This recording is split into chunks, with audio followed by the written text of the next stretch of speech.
mugishika vyari bimeze gute kuri mwebwe? Tugishikayo urumva abantu benshi bumva ko mu bihugu byo hanze ari mu bukiriro kandi mu by'ukuri hariho ubuzima bwo kujya neza canke bwo kubaho neza mugabo naho hariho ibibazo hariyo bamayibobo nuba abantu bariri bitoro natwe hariya turarira ibitoro nka jewe ndajana abana kwishure sinkija kubatora n'imodoka sinkikoresha imodoka nkuko nahora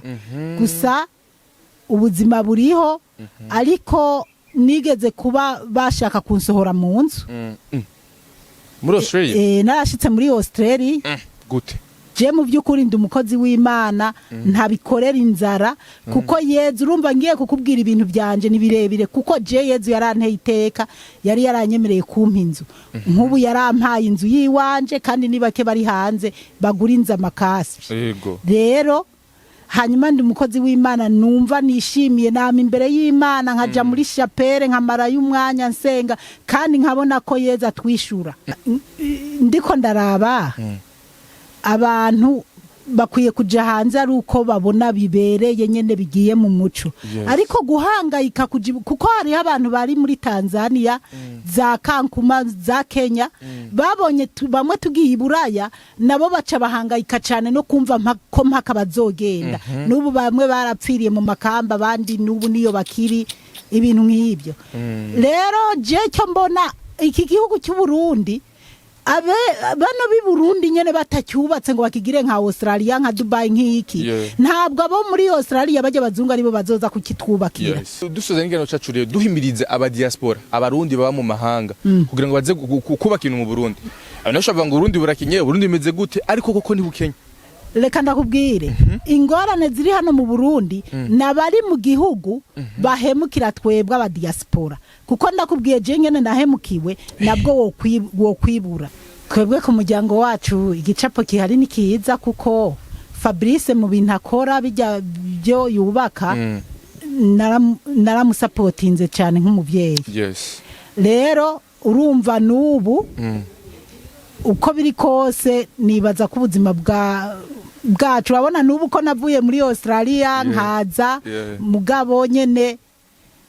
iwacu kweri mu muryango wacu tumerewe bimeze neza nuko twihuse jewe nokebura n'abana b'abakobwa babona abantu bavuye mu bihugu byo hanze bakababesha tugeze muri sama canke se abamama b'abakecuru baza gutora abasore hano hari byinshi novuga nokebura abantu kweri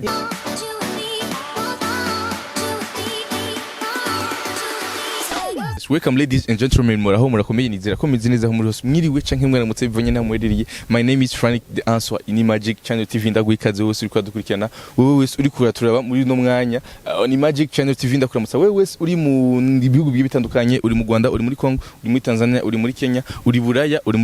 muri Amerika muri Australia ndetse no kwindi migabane igiye itandukanye ndaguikaze rero numunsi udasanzwe aho twakiriye umuntu witeka aho tuzoganira byinshi bigiye bitandukanye ni mukuru wa Fabrice Fabrice Manirakiza mwagiye muramenya araza kutuganiriza byinshi bigiye bitandukanye uherutse twarakoze ikiganiro na Fabrice benshi murakeneye part 2 vuba kandi izoza ariho kandi imbere byose tuganira re kandi ndetse na mukuru wiwe tuganira kugiye bitandukanye n'ubuzima bwishi butandukanye ndakwakiri murakoze cyane umeze neza yegeze microphone nukuri imeze neza ndashima Imana gose amakuru y'imisi nukuri amakuru y'imisi ni meza muri misi kubisanzwe nitwa Everine Miburo Zipora nkaba ndi umuvyeyi ifise abana 5 mwabo 5 hakaba harimo mukuru wabo nitwa Fabrice kuko niniwe mukuru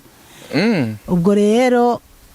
nkabamba muri Australia ariko muri misi nkaba ndi mu Burundi kandi nkaba nishimiye ukuntu ndi mu Burundi kuko mu gihugu cy'amavukiro ni ikintu cyagateka cyane hari heze igihingana gututaza mu Burundi kwanza hari haheze umwaka kuko jewe ndakunda Burundi kucya abandi usanga bariko barirukira cyane kuja mu bihugu byo hanze ego ni byiza iyo umuntu yabironkeye amahigwe ariko jewe narafashe umwana wanje ndamukura muri Australia yageze mu mwaka w'indwi ndamuzana hano mu Burundi kuri Igitega aza kwigaho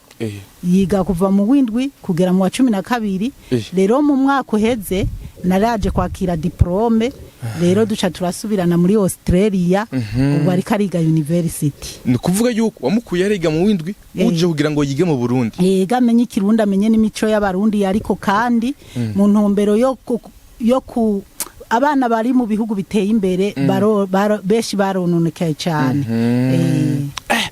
ni inkuru ndende numva inkuru ndende twitanguye hakiri kare ariko rero yatubwiye ko yitwa Evelyn Zipora. Yes. Biyanguma numva Zipora nanze ngo nagatazirana. Oya Zipora ni izina nkunda cyane ry'abavyeyi. Ryo baguhaye. Ego nagiswe na Miburo ni izina ryanje ndi umwana wa gatandatu kuri papa ariko ndi uwa mbere kuri mama. Hanyuma Zipora papa yararinyise kubera ko yararikunda kuko muri Bibiliya Zipora ni muka Moses. Hanyuma ngeze kubatizwa narishiriye ko Evelyn ariko papa ntibyamushimishije yaragerageze kubyanka mugabo kwa padiri baravuga ati nta ngorane ariko akabatizwa rimwe gutyo bituma papa yitwararika kubwira umubyeyi wabatisimu ko agomba kuvuga Zipora rero niryo nabatijwe kandi narikunda cyane. Yes. Ni Zipora atuma tuganirira rero ku rugendo rw'ubuzima wavuze kuvuka mu muryango w'abana bangahe urumwana uri Miburo ari ukaba imfura kuri mama. Abantu bashobora ati je suis confused ukuntu ngiye kubivuga ku burebure byo babirebire cyane mugabo ndi umwana wa gatandatu kuko papa yari afise umugore wa mbere gutyo birabanza biragorana byara abana bagapfa uwo mugore nyene abari wa atoteza papa ati turondera uwundi mugore basi turabe ko tworonka abana. Ukiri ngaho nyene yaravyara abana bagapfa muri make abo batanu wakurikiye barahari hari papa yumviye umugore bari bafise umwana umwe ariko nawe ari nko kumfiro yagira gatanu hanyuma papa aratora mama wa mwana rero ntiyapfuye mama yahise asama inda yanje wa mwana ntiyapfuye yarabayeho hanyuma nanje ndavuka rero canitwa Miburo kubera papa ariko nshaka kumenya abo batanu abandi bari barapfuye bane bari barapfuye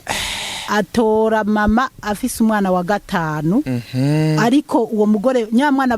bari bamutaziriye rudaradangwe kubera babona bakabikura hanyuma rero bane barapfuye ariko uwo mukobwa yarabayeho mugabo mw'imyaka niho apfuye haze imyaka 3 apfuye naramukunda cyane sorry cyane rero papa yari afise umudamu wa mbere noneho rero kubera abo bana nyene baguma baza baritaba Imana uwo mudamu aramubwira tora umugore wa kabiri mugabo umugore wa mbere akaba ari kwitongo rikuru mama acamutorera mu yindi komine ikomine bita Mwumba umugore mukuru ari muri komine Busiga rero umwe yarari ukwiwe uwundi ukwiwe ngiye kwihutisha ibintu rero mama yarahageze arasama inda yanje arambyara ndi umukobwa wa mwana wa mugore yari afise ntiyapfuye yarabaye ariko bari baramwise rudaradangwe kubera baguma babikura hanyuma uwo mudamu yari rasamye n'ubundi arabyara umwana w'umuhungu mama nawe acabyara umwana w'umukobwa ankurikira tubaye babiri mama yongera arabyara umwana w'umukobwa kandi agira gatatu hanyuma ariko mama yama ari mu bibazo byo kubera ko papa yumva ko ariko arabyara abakobwa aho yo byaye abahungu ugasanga ari mu ngorane ariko bikabandanya uko hanyuma mama arongera arabyara umwana w'umukobwa agira 4 umudamu mukuru nawe abarabyaye uwundi mwana w'umuhungu mugabo wa mudamu umwana wiwe afise urumva ni nkaho yaragize abana 3 bane bakera ba mbere bari barapfuye ubwo yarigeze nko kumbyara 7 ariko hari 3 wa mwana amaze amezi 2 acarapfa apfuye rero papa abana bari babajanye mu cyaro kwa mushikiwe mama aramubwira ati no turabatajiri ntacyo tubuze ni gute abana bagenda kwa bana senga ubura kubazana mu bandi zana abandi bana bareregwe hamwe n'abandi bakurire hamwe papa biramushimisha rero arazana abana twese aca turerera hamwe rero urumva ngiye kuvuga iby'uwo mwana ukuntu yakuze byabaye ingorane kubera nyene akayoya akabuze nyina ariko mama yaramureze umwana arakura rero nibyo kubera ko mama abyara abakobwa gusa zamara ingorane kuri mama biraba bibi mama gahangayika akaturyamana mu ngundu y'igitoke papa yamwirukanye umuntu w'umutajiri rero haba hariho abiza amashure baza kwibonekeza nyene tugahangayika mugabo mama aravumiriya araguma araturera noneho harageze igihe Imana irururuka iwacu iracana usibye ko hari ibyo nza ndarengarenga mama arasaminda asamyinda aca arabyaramwo umwana w'umuhungu agira 5 amaze kubyara umwana w'umuhungu agira 5 rero byari wari umunezero udasanzwe ku buryo icyo gihe papa yaradusabye imbabazi yarakoranije mbere y'uko uwo mwana avuka w'umuhungu papa yarahamagaye twebwe abana na mama aravuga ati bana banje narabatoteje bihagije arabwira mama naragutoteje bihagije urubyaro n'ugw'Imana nukuri ubu sinzosubira nta kajagari kazongera kubaha ndanihanye nyimbara amafuti yose nabakoreye ntibizosubira rero mama tugiri ubuntu arabyara acabyara umuhungu abyaye umuhungu papa caramubwira ati rero kugize Imana ukabubyaye umuhungu cureke gubyara kuko sishaka kubandanya kubyara abakobwa tisawa mugabo nubundi mama arongera arabyara acabyara umukobwa abyaye umukobwa papa mwene wabo yari muri Zaire yaramutumyeko aramubwira ati aratumira umuryango arawubwira ati rero jewe abana dufise ubu barahagije turahagaritse ntabwo tuzongera kubyara abana barahagije abana mbega novuga ko icyo gihe nkeka twari nka 10 mugabo hariho uwundi mwana papa yari yaravyaye kuri mwene wabo na mama basi mugabo rero wa mwana w'umukobwa aramara umwaka aramara imyaka 2 mama yari yaramenyereye kubyara umwana amaze imyaka 2 akaba abyaye uwundi wa mwana aramara imyaka 3 mugabo kandi insubiye inyuma aho wa mwana w'umuhungu yari yavutse afise hafi nk'amezi 5 papa rero arabwira mama ati ubu rero tugomba kuba abakristo bari basanzwe arabagatolika baja mu misa mugabo urazi umugatolika atambaye impeta ntaba ari umukristo w'imbere mu rusengero aravuga ati rero tugende kwiga umubano dukore mariage tubeho nk'abakristo baragiye barakora mariage icyo gihe niga mu mwaka wa 4 umutoyi wanje nawe yiga mu wa 2 noneho wa muhungu n'abandi bana bakobwa 2 badukurikira baremera bo barababatiza mugabo jewe baravuga ko nzoyiyigira n'uwunkurikira kuko twari twaratanguye ishure noneho rero bimaze kugenda uko mama na papa bagira mariage nziza idasanzwe tuba mu munezero urumva papa yari n'umutajira afise imodoka ibintu nyene bimera neza cyane rero urumva ko nyuma mama yaje kongera arabyara umwana abyara wa umukobwa agira 6 rero acamera nyene nk'ubiretse nk'aho yumviye papa ariko bakaguma yumva yobyara n'ubundi yanduruka arabyara atwara inda ya Fabrice rero je nari umwana mukuru narinzi n'ingorane mama hura nazo kuko iyo yamwirukana wasanga ari je ndiko ndagwana ko batoyi banje noneho rero arambwira ngo ariko shango jewe ngo nguma niyumvira ngo nkubu no kongera kuvyara ko no vyara umwana w'umuhungu ngo ninonega mama ntuzubyare nyene mama hari gihe bo vyara umuhungu rero ngo shango nzobesha papa wawe ngo ko nagiye ibuye sinzi kijambo yakoresheje yambwiye ngira nkeka yabona nk'umwana ariko ubu niho menya ko yoba yambwira ko azomubesha ko yagiye muri yo na pokumbure ibintu nk'ibyo toke rero nagiye kubona mbona mama arafise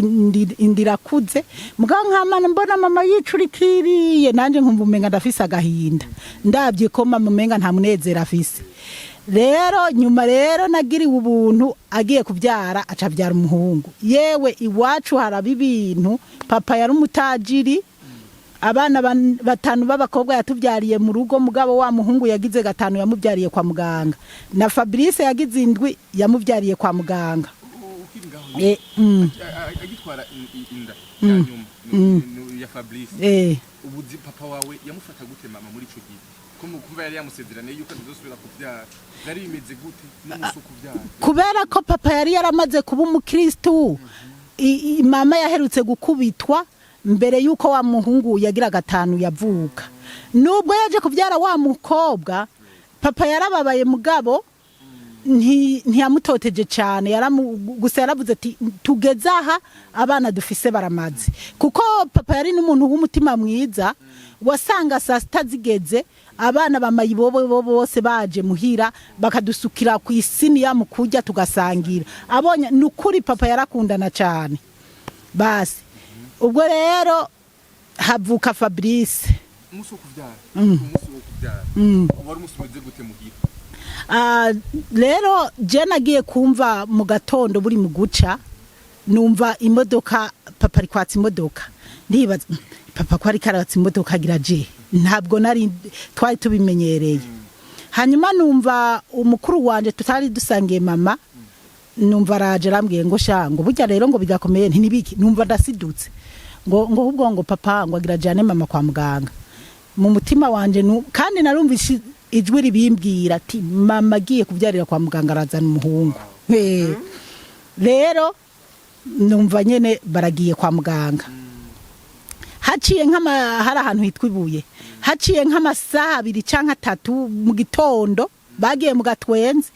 twumva imodoka papa yavuyeyo, imodoka zimu urumva akayiyagisirera ntazimye imodoka. Niko biri kose mama yavyaye umuhungu. Mama papa rugurura mu mangazini araza no mu rupangu arahagarara ku ngaza ahantu,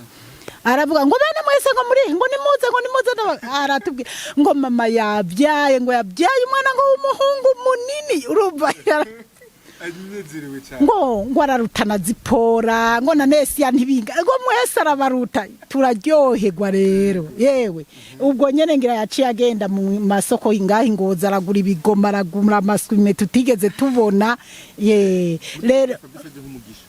cyane kandi koko ibintu mbona muri Fabrice, ibintu nagenda mubonamwo byose kuva kiri umwana mutoya, nukuri Imana yo mwijuru ikomeze umundindire kandi ikomeze mumpera umugisha. Basi rero umunsi wo kuva kwa muganga byabaye ibintu bidasanzwe kuri iyo centre, kubera hari no ku isoko mu muji hari hateye imbere, hari amatara, ibintu nk'ibyo.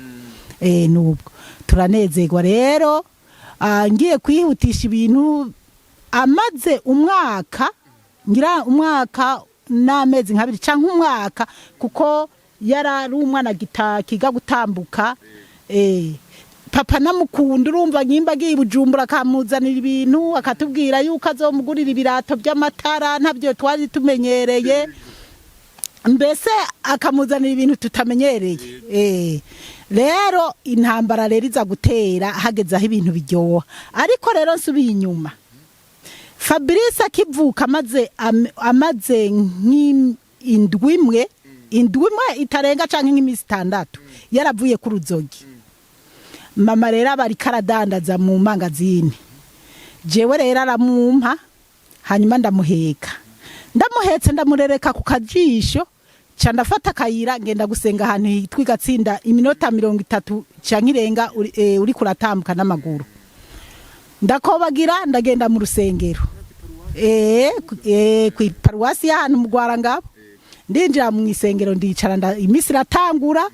imisa imaze nko kumara nk'iminota nka 10 canke nka 20, numva ari kakaje mu mugongo, ntindago wa mwana gatangure kurira. Ndahaguruka mera nk'uwosohoka, ngeze hanje numva yatuje.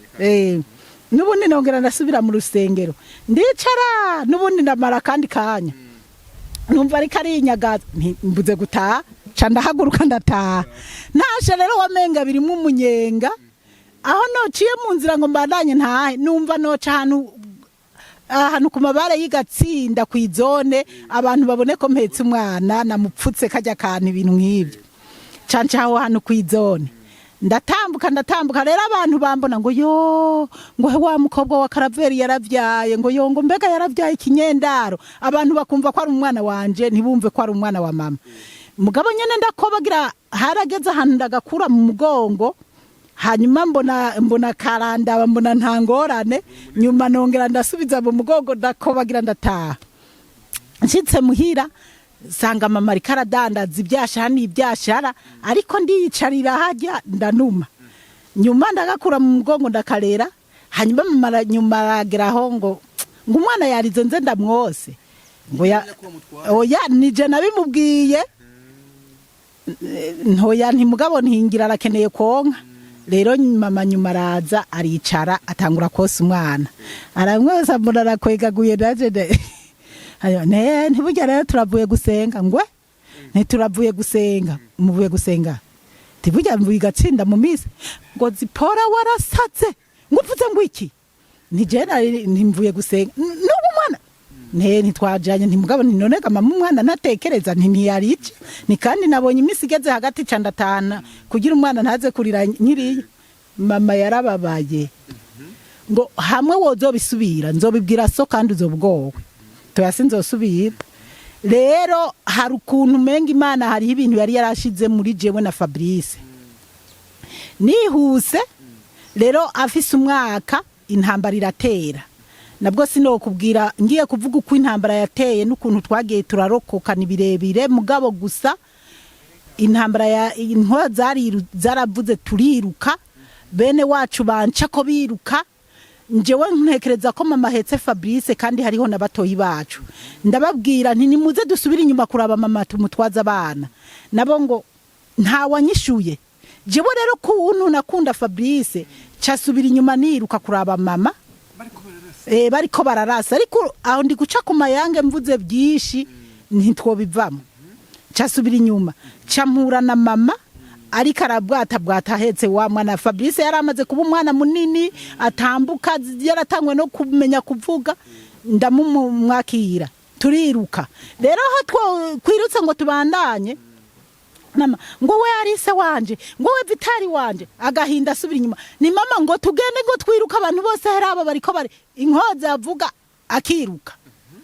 rero nabwo ngiye kuvuga ingene twahuriye kwa padiri n'ingene byageze aho tukarara kwa padiri jewe na mama na Fabrice abandi bose tutazi iyo bari nabwo byo babirebire ariko nyuma twaje kongera gusubira muhira bukeye nabwo ngiye kuvuga uko abasoda badusanze muhira n'ukuntu twahatswe gupfa n'ukuntu batwegeranije n'ukuntu nabwiye mama ni mama wowe nagumye ndakubwira duhunguranka baratwica kubera iwacu bari bisha abantu cyane urumva ndakubwiye ati tubigende ku karongo ku kandi nimwabishaka tuzobihera ku ntango akarongo ku kandi hanyuma nyuma twaje guhungana na mama ndamubwiye ati tugende uko nawe aravuga ati wamyumbwira ndakugaya ariko ubu ndabibonye rero aca tora inkona aca mu rupangu nanje ntora ijere kandi nca kwibarabara icyakora abakozi bariko baratuganira ibitoka arababwira ati genda uku ariko imbere yuko abasoda bashika hagati muri iyo centre abasoda bari bafise baraje nyene hagati umuntu araza avuga ati abasoda baraduswayemo tuva mu nzu twarimo turiko turajya amavoka n'ibijumu kumuhana wari imbere zacu tugenda tubasanga urumva rero basoda bagahamagara mama ngo hano mada wowe urazi byabaye ngaha tubwire nuko ngo urumva ngo jewe namye ndabisigurira abantu ngo umugabo ababesha rero ati nimukore mugira amajambere bakarasa rero urumva rero nibutse ukuntu turiko turaja mu Rwanda twarageze no mu Rwanda ukuntu Fabrice yafata ngo puru urumva aho nyene duhagararanye n'umusoda n'abasoda buzuye mu isoko bararasa bakatwereka ko bariko bararasa mu kirere batubwira ngo bariko baragarura amahoro hajya nyene bishe ndadaye nuko rero urumva nyuma batubwiye teke nimugende mugabo babonye aho tutaye ababwiye ati ntahajya urumva rero twaguma twibaza ati mbwira mama ati je narakubwiye ko batwica nakubwiye dusahure n'ibintu tumene n'inzu duhigemwe amahera dutoroke wase rero nyuma aranyumvira rero turatoroka rero sinovuga birebire byinshi uko twaciye mu nzira mugabo nsiduka tugeze ku kanyaru kaja mu Rwanda kandi turagira Imana turaronka n'umuntu atubwira ati burya narabonye umugabo wawe ibyo byose nabyo reka tubisimbe mugabo Imana yo mwijuru yaradufashije dushika mu Rwanda turageraho mu ndwimwe dusanga twese turi kumwe na bwa bwana buto buto mama yaguma higa umwana umwe twari twarabuze twaje kumwumva ari mu yindi nkambi papa caramutumako twese twarabana 11 na mama na papa tukaba 13 twarabaye rero mu Rwanda harageraho tugaruka mu Burundi papa rasanura mu Kiziba nubundi baradutera barahatera nubundi turahava tuja hano muri komine Nyamurenza nabwo nibirebire nabwo sinzi ukuntu je nahavuye ngenda iwabo wa mama mu Giteranyi mu ntara ya Muyinga mu Giteranyi mugabo papa kubera yari umutajiri yahora abika amahera mu mabenki kandi yari umugenzi cyane na Siriro baza rero gukomunikana na Siriro nubundi tugarutse mu Burundi yari yatanguye kongera kudandaza hanyuma abona ntibyovamwo bongeye kudutera acagura urupangu mu muji Ngozi rero jemba ndi mu Giteranyi wabo wa mama nibwo rero hari gituma Fabrice ariwe turi kuvuga ko kubera Fabrice yarankunda cyane yarazi ko je ndi mama wiwa muheka akamenya ko hariho mama muhibere rero iyo je nabanda mufise agakenera konka yambwira ngo mama ngo ndashaka mama wunda mpibere nkaca ndamujana nkamenya ko ashaka konka hanyuma canka akambwira ngo mama ngo ndashaka mama abwira mama ndashaka mama wunda mpeka agaca mama kamamagara ngo zipongo ngutora umuhungu wawe nkaca nza nkamutora kandi kubera babandi batoyi banje bose twese twaramukunda tukamutetesha ukumva ngo burya jewe zipongo ndagishambusha irimwe piripiri canke kuva ari karabwira mutoyi wanje ngo burya nese ngo je ngo burya ngo ninyamirimwe piripiri ndayirya uwatora kantu wese yamenya ko aza kugurira inyama Fabrice canke kumugurira ishambusha Fabrice rero aca akuradeka adukunda mugabo kubera ibyo bintu by'intambara je rero biza kudutandukanya nibwo rero naje kwisanga mu Giteranyi ariko maze igihe kubera yaguma baza abavyeyi iti ndashaka mama mpeka baca bafata Fabrice bamuha mutoyi wanje ati mujane mu Giteranyi agende kuraba zipora baraza bahamaze indwimwe baca barasubira Ingozi ariko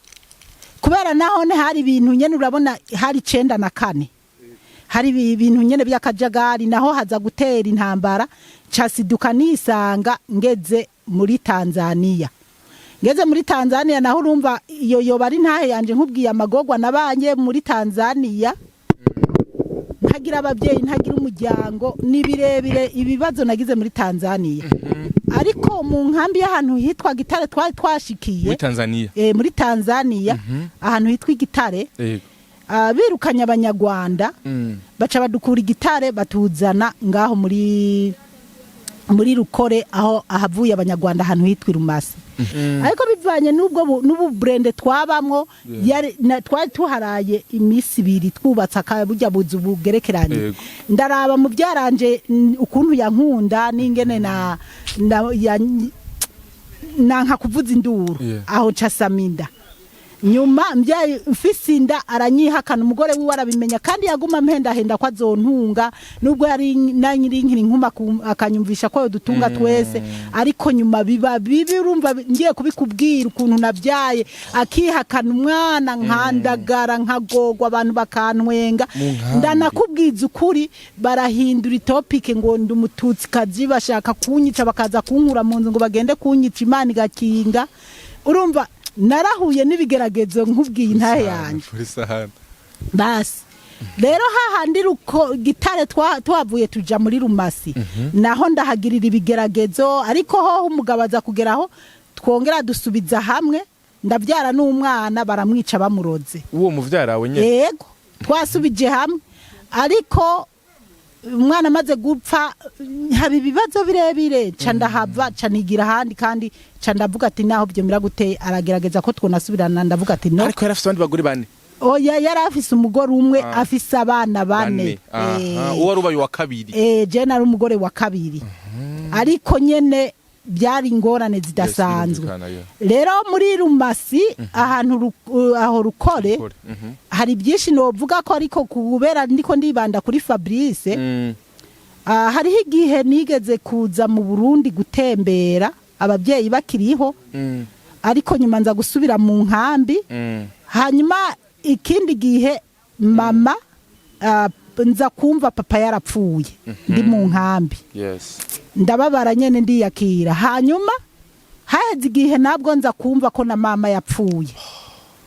ndiyakira nkaca ntekereza Fabrice wewe Fabrice mu mutwe wanje ngira ntiyari akiyumvira wa mama wundi kuko bageze mu muji Ngozi bene wacu babaye abasirimu nigeze kuza ndaraba ntako mana narasenga nkabwira Imana uje wangiriye ibiki koko kuki wankuye mu bavukanyi banje je nkandagara ndi umwe basi rero urumva ko abavyeyi bamaze gupfa jewe naje mu nkambi narahagiriye nubwo abantu bamwe banyanka abandi barankunda bivanye n'umutima nari ifise nisanga sigaye ndi umushefu w'amavillage abantu bakantora kandi nari ngeze naho nikorera kwa muganga nkora kwa muganga noneho jewe hasere iza gushaka abantu baza mu Burundi gusura gutyo basubire mu makambi kubwira bene wabo baze bahunguke ku Burundi ari sawa nanje rero ndasaba nja mubandika kubera bari basanzwe bamenyereye muri hasere kandi bari bazi ko ni village ntwara nabandi kose mukuru natangwe ndi sister nyuma babonye ingene abagore dutwara neza haba amatora bakegera y'abagabo turaza gutembera rero nkibona Fabrice icyantanga hasi yaramusanze ino mu Burundi urumva ababyeyi papa yarabanje arapfa haci imyaka 2 Fabrice afise menya nk'imyaka 8 mama arapfa acaregwa n'abatoyi banje babiri bari bamaze gushaka umwe n'abandi bari bakiri muhira baca babaribo urumva we jewe numva ko ari we yabaye impfuvyi gusumba abandi rero tuje gusura ndabye naraba Fabrice amarira akantanga hasi naje namuzaniye n'amafaranga kuko mu nkambi nari ifise nararonka amafaranga mbere nari narungitse amafaranga abavyeyi bakiriho baranguriye ni parcelle kuko narakora akazi nka na doda nararonka amahera hanyuma tuja kuganira rero nabo muri hasere barabona ko fise umuryango fise n'amafoto baradufotora turi hajya mu muji Ngozi mugabo nandikishije ko ngomba kuja kumwumba ku mavuko ukingaho nyene Fabrice ukimubona ntavyo witetse nari ndabyiteze kuko nari mvuye mu nkambi banzanyi wacu gusura biwacu hanyuma nsure mbone biwacu nabo ku mitumba y'iwacu mbone iwacu hanyuma ngende mu nkambi nze ndabwira abantu tiyamara mu Burundi n'amahoro iwacu n'amahoro rero urumva ndabona Fabrice nkumva gahinda ko atakigira mama atakigira papa noneho rero tuja ahantu nyene ku hoteli bari badufatiye bene wacu baraza urumva barakize ntacyo twari tubaye vraiment baragura amabiya tuba mu byo kunywa maze rero niho havuye rero inkuru yo kugira nje muri Australia nari naripfu na hasere yari yaranyingingiye kuja mu bihugu byo hanze naranse nkumva ko nzitahira ko fise papa na mama mu Burundi bakize ntegerezwa gutaha noneho turiko turaganira nk'umuryango niho nabwira bene wacu tibujya rero mu nkambi abantu bashaka baja mu bihugu by'abazungu hanze ababishaka bakaja Malawi ababishaka bagahunguka ababishaka bakaja mu Bugande atumwe wese ahitamo kuja mu gihugu yipfuza kujamo mwene wacu rero nkurikira ni nkarashishi arambwira ngo hewe ngo none weho ganani ngo witeguye kuja ntijewe nitegura gutaha kuko no mu nkambi bama badutoteje ni machine doda nari namaze kuyirungika muhira nitegura ngo wowe nawe ushaka gutaha ngo kuki wowe utoja mu bihugu by'abazungu tijenje mu bihugu by'abazungu ateye ndabubwira nturazi nije nashatse kuja mu bihugu by'abazungu shaka kujana mwene wacu yitwa Alice kuko yari yarigeze kuza ndamubwira ati reka ndakuronderera ishure wige hano mu nkambi nyuma yaje gusura ababyeyi mama carapfa nyimba byaramucanze mu mutwa carana byihorera nawe nashatse kugenda nti mugabo ni Alice cambona ntabyitayeho tibica birambabaza canda bireka acarambwira ngo ari kuri kirofanane ngo Alice niwe yatumye ngo udafata inzira yo gufata umwanzuro ngo urondere kuja mu bihugu byateye imbere ngo Alice niwe afise ubuzima bwawe canke bw'abana bawe ngo kuri kuravyara ngo muri twebwe nitwebwe tuzocunganwa n'ubuzima bw'abana bawe canke wowe nyina wababyaye ni wowe wogombye kubitaho ukaza kurondera ubuzima abana bawe rero suko numva ko nari nkeneye ko Fabrice gose mugabo kubera navuga ati Fabrice n'umuhungu aba bariko barampuma ku matongo ya data no ku matungo data yasize ndababwira nturazi nimurashaka ko nja hanze ngwego burya byoshoboka ntego je ndabigize byokunda ninyimba mubishaka muri ama Fabrice tuze tujane uwo mwere waca nkurikira nguri serious ko byokunda nyene ngo mukagenda ni nukuri je ndazi neza shace kuja hanze nojayo ngo jere ndabikubwiye ni waba ukeneye Fabrice jewe nzomuguha genda ubikore ucumbarira je nzomuguha mujane tikweri tego kubera urumva no kubera intahe ibyo ndiko ndavuga nihuta jewe natanguye niga mu mwaka wa gatatu niho natanguye kuzanere ku bintu by'amabenki ibintu nigana n'abazungu utanga kuvyerekwa n'uyu munsi je ndi umukozi w'Imana kandi yerekwa ibintu bivuye ku Mana by'ukuri ugishika muri Australia ni wari umuvyeyi wabo bose abantu bose mwana gimana mwagiye mujanye ariko kandi ukaba rufite umuvyara wa mbere mwana mwavyaranye ndetse n'uwa kabiri ubuzima bwawe rero bwite hari anya bwaciye bubandanya gute muri Australia yes nukuvuga ubuzima bwo ugeze muri Australia haba hari abantu bagomba kukwitaho bakakujana mu masoko bakakwigisha ingene utega itreni canke ibasi ingene uja mu masoko urumva ntuzi icyongereza rero kubera Fabrice n'umwana wanje w'umuhungu yarafise imyaka nka 10 bobo icyongereza baca bagifata n'ingunga baca babashira mu mashuri bwo nyene hanyuma rero jewe nabanje kumara gatoya bariko bararondera ishure ry'umwana nari ifise w'umwaka n'amezi basi rero abana rero babyakiriye vuba baramenya ingene tuza turafata amabasi ariko n'abandi bantu barakomeza baratwitaho mugabo maze hafi umwaka baragira baravuga ati buriya rero turagucukije ariko turakwereka ama service igihe uzoba ufise ikibazo nyimba n'amaheribira yagukehanye aho uzoza uraza kwitura kugira bagufashe barahanyereka ariko hasa nta bintu birebire byangoye cyane kuko Fabrice n'umuhungu wanje baciye bamenye icyongereza vuba bituma tuja turatembera aho dushaka hose abantu benshi bagishika mu bihugu vyo hanze babona yuko bagize mu makiriro mugishika vyari bimeze gute kuri mwebwe tugishikayo urumva abantu benshi bumva ko mu bihugu vyo hanze ari mu bukiriro kandi mu by'ukuri hariho ubuzima bwo kujya neza canke bwo kubaho neza mugabo naho hariho ibibazo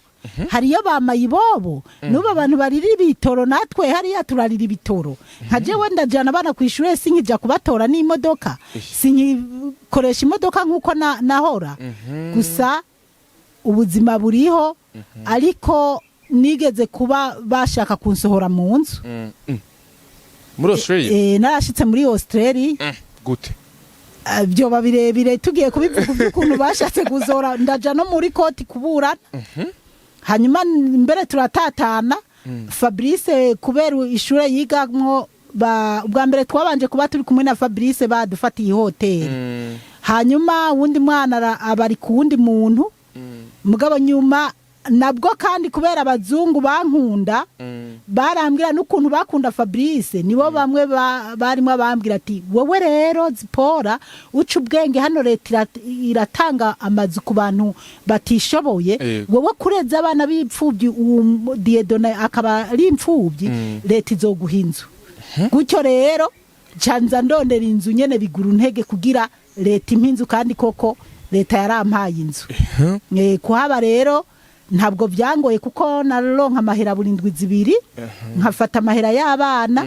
nkagira n'ayanje nandikiwe kandi bari barurambwiye ati uyu mwana rero hariho amafaranga igihe cyose uzoza uyatora uzotora aya mahera uyamuha nayo baje kumwihera bambwira ko azoza arinjira ku ikonte yanje kuko atari bwagira imyaka yo kuronka konti rero Fabrice n'umuntu w'umusirimu yifata ukuntu ni telefone ndibuka amatelefone yaraharaye yitwa za Motorola niki ugasanga ngo mama foro ngo urumva ngo yambikire ngo jewe ngo nzogura yasi imeze uku ibintu nk'ibi yari umusirimu dusoze n'ikiganiro cyacu ndashaka tugiranye ubuzima Fabrice yavukiyemo hamwe n'uno munsi ahageze hama kandi cyo tugiraranya na wewe nkuko usanzwe uri umukozi w'Imana ubona ari kihe gicapo ku buzima bwacu ku muryango wanyu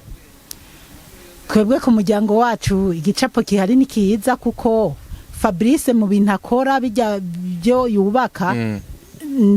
naramusapotinze cyane nk'umuvyeyi rero urumva n'ubu uko biri kose nibaza ko ubuzima bwacu urabona n'ubu ko navuye muri Australia nkaza mugabo nyene iwacu kweri mu muryango wacu tumerewe bimeze neza bivuye nuko uri umukozi w'Imana ubuzima mwakuriyemwo n'ubuzima no musi murimwo bw'intambara bwo kuba mu nkambi bwo gusanga ufashwe ku nguvu atari byo wari ushaka wari umwana w'akarorero mu muryango wabwakiriye gute muri kiya gihe hamwe no musi ni kiye kigwa bukuyemo ngiye gusigura ku burebure je narahangayitse cyane kubera ingorane naciyemo mugabo je uyu musi ndashima Imana cyane kuko n'ibintu Imana yari kirantegura y'uwo nzobwo ndi wubu je mu by'ukuri ndi umukozi w'Imana ntabikorera inzara kuko Yezu urumva ngiye kukubwira ibintu byanje ni birebire kuko je Yezu yaranteye iteka yari yaranyemereye kumpa inzu nk'ubu yarampaye inzu yiwanje kandi nibake bari hanze bagurinza amakasi rero hanyuma ndi umukozi w'Imana numva nishimiye nama imbere y'Imana nkaja muri chapelle nkamara y'umwanya nsenga kandi nkabona ko Yezu atwishura rero ndabye nibyo Fabrice yaciyemo kuri ibi bintu byo kubaka ngaha mu Burundi yarageraho nanje ndamuca intege ati vayo wigarukire mugabo Imana ikangendera igacinyereka ibintu ingene bintu bigiye kugenda bijya byose biri kuba hajya namubwira ntiyamara jewe nerekwa ibi Imana idufitiye imigambi gutyo rero jeshima Imana yo mwijuru kuko niyo iduha ingufu ubunya uri ngaha mu Burundi Fabrice ariko arakora ibikorwa byinshi kandi vyiza byo guteza imbere igihugu amaze kubaka amazu menshi abantu Burundi benshi uno munsi bari kubarabamwo hari n'izindi nyubako ariko aratanguza kubaka muri kino gihe ubona ko igihugu cyacu Burundi kiro kibana yagisa neza mbega ubona ko umuntu akwiye kuza araja hanze canke bakurondera amafaranga canke nunganye mu buntu mashobora kwaronderera kumbura kugiye kiro cyateye imbere bukebuke urumva ndiko ndaraba abantu bakwiye kuja hanze ari uko babona bibereye nyene bigiye mu muco ariko guhangayika kuko hari abantu bari muri Tanzania za Kankuma za Kenya babonye bamwe tugiye Buraya nabo baca bahangayika cyane no kumva ko mpaka bazogenda n'ubu bamwe barapfiriye mu makamba bandi n'ubu niyo bakiri ibintu nk'ibyo rero je cyo mbona iki gihugu cy'u Burundi bano b'i Burundi nyene batacyubatse ngo bakigire nka Australia nka Dubai nk'iki ntabwo abo muri Australia bajya bazungu aribo bazoza kukitwubakira no umuntu aguhiye kuja hanze ari uko yabironkeye uburenganzira ariko bitamuhahamuye kuko hari habo byahamuye kandi jewe nzi kandi urumva nuko intari kwihuta muri Australia abantu benshi barononekaye abana benshi barononekaye jewe kugira nzana umwana kwigino nuko nabona ko ninasamara umwana rononekara cyane kandi mukuru wiwe yari yase kwigageze mu wa 11 arandahira ndababara ndavuga ati nawe nibyamara gutya kandi niyagera mu wa 10 niyagera mu 9 mu 8 bizongora cyane avuga reka ndamuzane ndarondeza hanyuma ndamuzana yize Gitega kuri Academy jiya nyimba ari kuri Gitega International Academy niho yize wako munyuma mu mwaka uheze ahejeje twaciye tuja muri Australia ubu yiga university ni umuhungu mwiza kandi ibyiyumviro ndazi ntihabuze n'utuntu tumwe yoba yaratanguye kuzararaba ati nzokora kubisanzwe Fabrice hariho microfinance amaze kuguruza utuntu twisi burya Fabrice rero urumva nuwo muhungu amaze kwinjizamwe imitahe hamwe na hamwe udufaranga yahise akorera ntiyasamaye yavuze ati reka ntangure nanje niyisunge anko ubwo rero aheje kwiga ndazi nyene azoza gukora ibintu hano naho nyene azoza gukora ibintu ngahanya dusoza n'ingano cacu rero duhimirize aba diaspora abarundi baba mu mahanga kugira ngo baze kubaka ibintu mu Burundi abanashava ngo Burundi burakenye Burundi bimeze gute ariko koko ntibukenye reka ndakubwire ingorane ziri hano mu Burundi nabari mu gihugu bahemukira twebwe aba diaspora kuko ndakubwiye je nyene nahemukiwe nabwo wo kwibura je ubu ndasenga Imana nkashima kubera Fabrice yaje kumbera imbere akaba ngira wa mwarabonye muri zirya inzu harimo inzu yiwawe sibye ko hajya muri CS bubaduciye inkokora imigambi imwe narifise igakwama kuko narifise abana nitaho nkarihira ntanazi narifise n'abantu biye batishoboye nugururije udukopeke ariko byarakwamye kubera ibintu byagiye bigorana kwa bijya dukora ibintu nk'ibyo ngira ngo tuzubeka ko mu gitegira kabiri ariko ndagushimira cyane Eveline Sipora yego nanje ndabashimira cyane nizere ko kandi kiri tuzogenera byinshi byiza kugira ngo kumbe dukomeze gufasha ugoruka ruri ngaha anya guhinduka mu mutwe benshi twimvira yuko amakiriro ari hanze ariko kuzana umwana akaza ngaha anya nuko twihuse jewe nokebura n'abana b'abakobwa babona abantu bavuye mu bihugu byo hanze bakababesha tugeze muri sama canke se abamama b'abakecuru baza gutora abasore hano hari byinshi novuga nokebura abantu kweri yego ariko nyene ubwo tuzobivuga Imana gwezegere cyane twaryohewe cyane nzireka n'abakunzi bacu none ko baryohewe n'abakunzi bawe benshi ndazi baryohewe cyane hanyuma kandi ndi umukozi w'Imana ndafise icano yanditse ko Bibiliya yera nyeranda canke se ushaka intahe yogira Zipora Miburo intahe ya Zipora Miburo tuzopininga kuma link muri commentaire badushagenda kuraba YouTube channel yawe muri ntahe zigiye zitandukanye ndabashima cyane gose mwege musi muri madukurikiranye mwege mwako mudukira muri Australia abazi ubuzima bwo mu nkambi abari muri Canada abari muri Europe nandi henshi hagiye atandukanye ndabashimira cyane gose vuba kandi tugaruka na partie 2 ya Fabrice nkuko benshi mwagiye murabisaba kugira kumbe tuganira makandi kongere twigishanye Imana ibahezegire cyane gose ndabisanga kugira subscribe dukwiza ibihumbi 100 mu misi ya vuba cyane asante sana amen